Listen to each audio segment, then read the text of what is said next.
Hello friends, आपका मेरे YouTube channel cooking and home decor में स्वागत है। आप सब कैसे हैं? मैं ठीक हूँ। आज मैं बहुत यूज़फुल गर्मियों के टिप्स आपके साथ शेयर करूँगी। सबसे पहला टिप्स आ गया। देखिए, हम सब प्याज और लहसुन है जो वो घर में डेली यूज़ होता है, तो जो उनके छिलके होते हैं उनको फेंक देते हैं। मैंने पहले भी काफ़ी आपके साथ इनके छिलकों के टिप्स शेयर किए हैं। आज फिर से बहुत यूज़फुल टिप्स शेयर करती हूँ। ये बिल्कुल नेचुरल तरीके से होते हैं, तो इनका कोई साइड इफ़ेक्ट भी नहीं होता। जहाँ पर देखिए, मैंने एक कपड़े का पीस लिया है। आप कोई भी कॉटन का कपड़ा ले लें, जहाँ रुमाल ले लें, जहाँ पर उसके ऊपर नमक आधा चम्मच डाल दिया।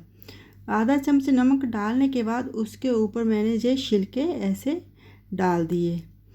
तो ऐसे छिलके डालने के बाद हम ये छिलके हैं जो कपड़े के बीच में आ जाएंगे। अब इनको इकट्ठा करके एक पोटली की तरह मैं बना लेती हूँ। इसको किसी डोरी के साथ या किसी बारीक कपड़े के पीस के साथ भी इसको बांध सकते हैं। जहाँ आपके पास रिबन है तो वो ले लें। तो इसको जहाँ से देखिए टाइट करके बांध दें। आजकल जैसे गर्मियाँ हैं तो हमारे घरों में मक्खी मच्छर छिपकली काफ़ी आ जाती हैं। तो ये जो पोटली है, हम अपने विंडो के पास, अपने दरवाजे के पास इसको हैंग कर सकते हैं। अगर हम हैंग कर देते हैं तो मक्खी मच्छर छिपकली है जो इसके पास नहीं आएगी, क्योंकि जो प्याज और लहसुन की काफ़ी स्ट्रॉन्ग स्मेल होती है, तो इससे वो दूर चली जाएंगी। ये छोटा सा टिप्स फॉलो करके हम मक्खी मच्छर छिपकलियों से छुटकारा पा सकते हैं, ताकि वो हमारे घर में ना आए। तो नेक्स्ट टिप्स है मेरा, जहाँ पर देखिए कोल्ड ड्रिंक की बोतल को लेकर, जहाँ पानी की बोतल्स को लेकर। आजकल जैसे गर्मियाँ हैं तो कोल्ड ड्रिंक जब हम लेकर आते हैं तो वो ठंडी नहीं होती, तो उसे हमें जल्दी से ठंडी करनी होती है। जहाँ कभी कभी ऐसा होता है कि हमारे घर गेस्ट आने वाले होते हैं तो हम कोल्ड ड्रिंक लेकर आते हैं, बट वो ठंडी नहीं होती। तो उसको जल्दी से हम ठंडा कैसे करें, क्योंकि फ्रिज में काफ़ी टाइम के बाद ही हम ये बोतल्स ठंडी होती हैं, उसका ही मैं टिप्स शेयर करती हूँ। जहाँ पर देखिए, मैंने एक रुमाल लिया है जो मैं अपनी रसोई में यूज़ इसको करती हूँ। ये कॉटन का रुमाल है, आप कोई कपड़ा ले सकते हैं, छोटा टॉवल ले सकते हैं।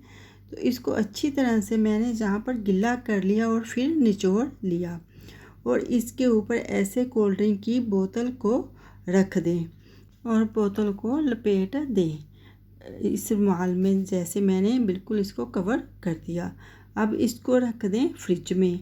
तो जो बोतल थी ठंडा होने में काफ़ी टाइम लेती है, तो ऐसे अगर हम करके रखते हैं तो बहुत जल्दी से हमारी कोल्ड ड्रिंक की बोतल जो होती हैं वो ठंडी हो जाती हैं। जहाँ पर देखिए ऐसे ही कवर की हुई मैंने फ्रिज में लगा दी, तो जैसे निकालेंगे तो बहुत जल्दी थोड़े टाइम में ही ये बिल्कुल ठंडी हो जाती है। तो हम ये टिप्स फॉलो करके अपनी ये कोल्ड ड्रिंक की बोतलों को ठंडा कर सकते हैं। तो नेक्स्ट टिप्स है मेरा, जहाँ पर देखिए ब्रेड को लेकर। कभी कभी क्या होता है, ये भी गर्मियाँ हैं तो गर्मियों में ऐसे ब्रेड वगैरह भी ख़राब जल्दी हो जाती हैं। तो हम कुछ तो ऐसे होता है कि ब्रेड यूज़ कर लेते हैं, तो कुछ हमारे पास ब्रेड बच जाती है, तो उसको यही मैं टिप्स शेयर करती हूँ, ताकि हमारी ब्रेड ख़राब ना हो और हम इसका अच्छी तरह से यूज़ कर सकें और अपने पैसे बचा सकें। तो जहाँ पर देखिए, मैंने छोटे छोटे पार्ट करके ग्राइंडर में डाल दिया। इस ब्रेड को अब मैं ग्राइंड कर लूँगी। अगर आपको मेरे टिप्स अच्छे लगे हों, लाइक करना, शेयर करना। जो मेरी वीडियो पर पहली बार आए हैं, प्लीज़ मेरे चैनल को सब्सक्राइब कर देना, क्योंकि सब्सक्राइब करना बिल्कुल फ्री है। जिन्होंने सब्सक्राइब करके रखा है उनका दिल से धन्यवाद करती हूँ। जहाँ पर देखिए मैंने ग्राइंड कर ली थी ब्रेड, इसको अब एक पैन में डालकर रोस्ट कर लूँगी। ये ब्रेड कॉर्न बन के तैयार हो जाएगी। ऐसे बिल्कुल ही लो फ्लेम पे इसको रोस्ट करना है, ताकि ये नीचे से जल ना जाए। 3-4 मिनट में ही ऐसे ब्रेड रोस्ट हो जाती है। तो इसको हम बहुत इजी तरीके से ही बना सकते हैं। एक तो जहाँ पर देखिए हमारी जो ब्रेड थी ख़राब होने वाली, उसका भी यूज़ हो गया, क्योंकि अब ये ऐसे हम जब रोस्ट कर लेंगे तो ये बिल्कुल भी ख़राब नहीं होगी। हम इसको स्टोर करके फ्रिज में रख सकते हैं। इसको किसी भी एयर टाइट आप डिब्बे में डालकर रख दें तो ये ख़राब नहीं होती, हम काफ़ी टाइम तक इसका यूज़ कर सकते हैं।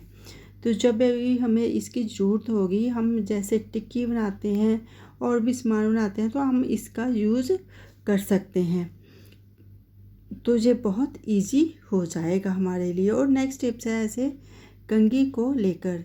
जब हम नए नए ऐसे कंघी लेकर आते हैं तो कभी कभी क्या होता है ये काफ़ी चुभते हैं, तो इसको ही ये बिल्कुल भी ना शार्प रहे, इसका ही मैं एक टिप्स आपके साथ शेयर करती हूँ। सबसे इजी टिप्स है।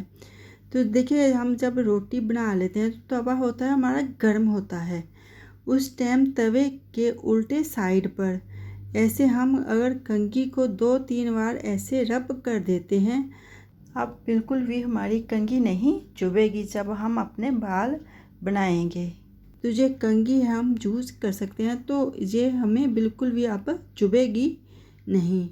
तो ऐसे ही छोटे छोटे टिप्स होते हैं जिनको हम फॉलो करके बहुत इजी से अपने काम कर सकते हैं।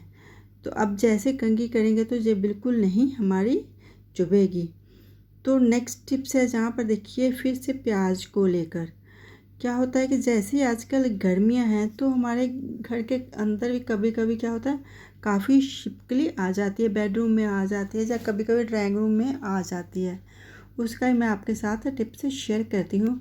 जहाँ पर भी देखिए आपके छिपकली आई हो तो आप बस सिंपल सा टिप्स है, प्याज लें, क्योंकि प्याज तो हमारे किचन में होते हैं।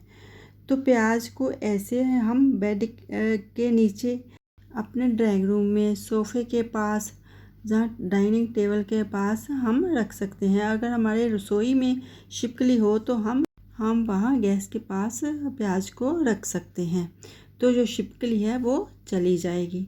और नेक्स्ट टिप्स है मेरा जहाँ पर देखिए साबुन को लेकर। साबुन जब हम देखिए यूज़ करते हैं तो ये हमारे हाथों से फिसल जाता है, बच्चों से या बुज़ुर्गों से ज़्यादा ये साबुन फिसल जाता है। तो मैं उसका ये एक आपके साथ छोटा टिप्स शेयर करूँगी। अगर हम इस टिप्स को फॉलो कर लेते हैं तो साबुन बिल्कुल भी हमारे हाथ से नहीं फिसलता। तो इसका बच्चे और बुजुर्ग बहुत इजी तरीके से यूज़ कर सकते हैं। कोई भी आपके घर पर देखिए रबड़ बैंड होते हैं, तो रबड़ बैंड जहाँ पर लगा दें, तो ऐसे रबड़ बैंड लगाने से साबुन है जो बिल्कुल भी नहीं हमारे हाथ से फिसलेगा।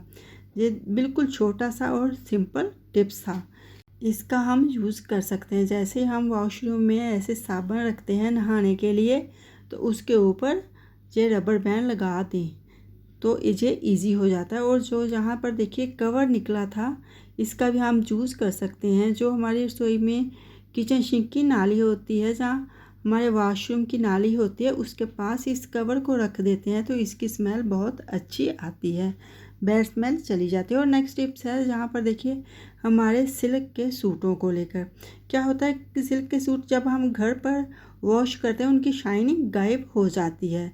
अगर हम सूट सिल्क के साड़ी होती हैं उनको अगर हम अपने शैम्पू में वॉश करते हैं तो जो इसकी शाइनिंग होती है बिल्कुल ख़राब नहीं होती। तो हम सर्फ का यूज़ करके अगर शैम्पू का यूज़ करें तो इसकी शाइनिंग बिल्कुल बरकरार रहती है। अगर थोड़ी बहुत ही रंग इसका ख़राब हो गया हो तो शैम्पू में वॉश करने से फिर से इसकी शाइनिंग वापस आ जाती है। तो ये भी बिल्कुल छोटा सा एक टिप्स था। अगर हमारे ऐसे सूट ख़राब जो हो जाते हैं तो हम ड्राई क्लीन करवाते हैं, काफ़ी पैसे खर्च होते हैं, तो ये हमारे पैसे की बचत कर